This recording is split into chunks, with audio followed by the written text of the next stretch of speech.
Hey guys, good evening. Welcome back to my blog. So, I would like to discuss a thing which is called as a skill. I think this skill is something you're born with. This skill is not necessary that you need to be taught. This skill is something you're perfect with. Can you guess that skill? Think. Yes, you guessed it right. It's nothing but your selling skills. The moment you're born, you are adopted with this skill. So if during your infant days, when you were in infant, when you were hungry, you couldn't even speak a single bit of a word in from your mouth. So what would you do? You would just cry so that your parents might know that you're hungry and they feed you. Similarly, the moment you are a little bit when you are a child, so if you are liking something like a simple Cadbury, you ask parents to give you money. So initially they don't give you because there's a saying that chocolate harms your teeth. It causes cavities. So fearing that your parents don't give you that. So somehow you convince them and ask them to pay you. You get your 5 rupee or 10 rupee and then buy your Cadbury. So that is selling skills.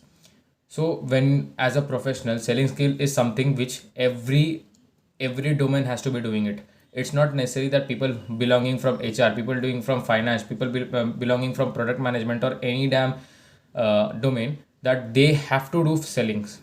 There is a misconception that selling is something which is very tough and it is a low profile job. But I bet on you on this concept that this is not something which has to be done in a day or two. It requires hell lot of practice and it's not a low profile job. It is a it is basically a tool which will lead you to a profile which is a respectable position, right? So professionally, how will you approach this kind of selling thing? Because selling is also a science, I would say. It is an art and science, if I would like to code it in.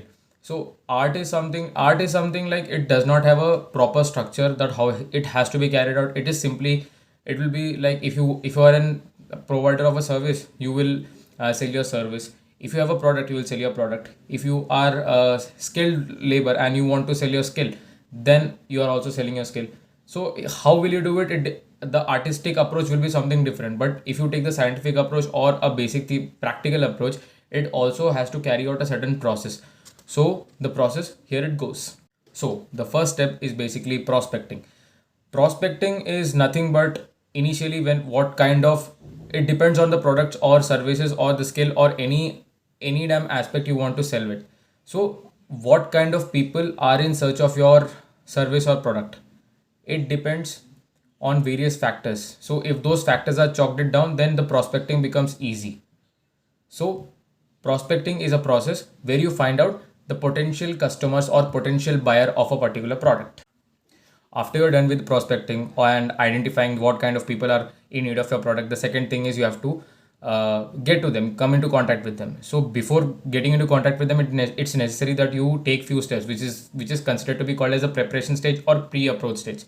So in this stage, what you have to do is you have to understand that different modes, different ways, different medias, different conducts, that how you can approach to a customer. Maybe same kind of plan will not be applicable for all the people around you. So like if I am a customer and I am expecting people to come to me directly, it's not necessary that my parents like salespeople to come directly to them. Instead, they would initially get a call or maybe get flyers. Maybe they would get some messages. So in that way, you need to be like prepared what to do or what not to do. Second thing is it's necessary that how you understand the people's mentality in the pre-approach stage.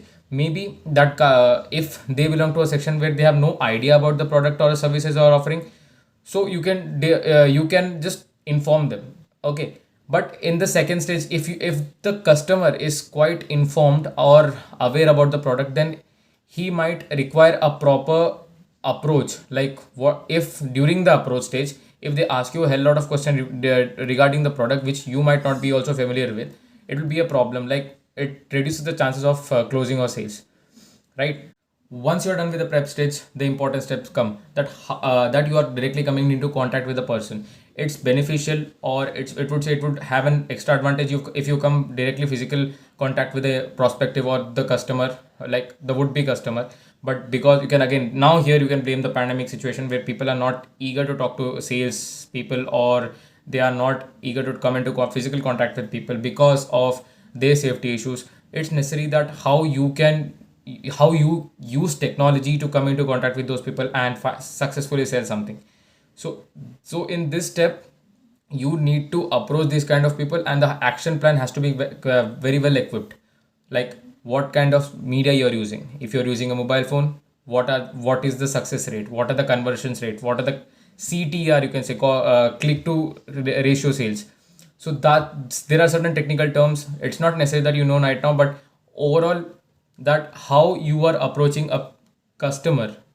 So once you are done with approaching, the next step is basically you're telling the customer that what your product does to them, or what how it works if for the customer, in that way.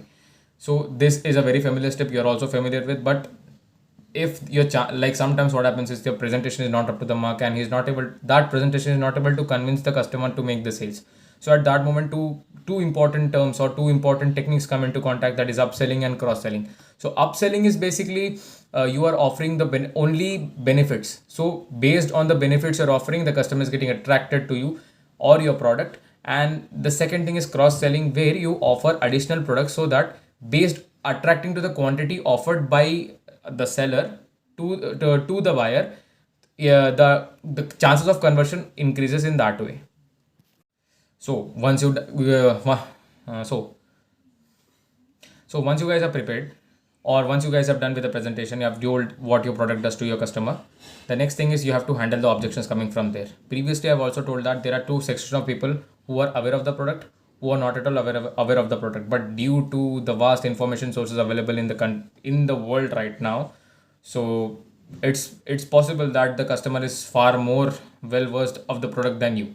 So at that moment, you have to be super prepared. You have to be prepared with all the contradiction questions, like in advance, so that whenever such questions have been posed to the seller, he or she is not flabbering or stammering or thinking about what to say. He should be ready with the answer what the customer is expecting. This creates a reliability among the customers, that yes, the product is actually good. They are not making things up to make that product or service good, right?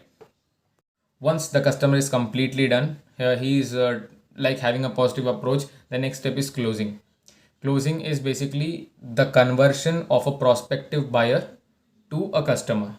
Okay, there is a difference between prospective buyer and customer. Prospective buyer is just, he might have some kind of interest on your product, but not on your brand. So it's not necessary that he'll be buying from you only. He might come to you, he might get the knowledge, and he might leave.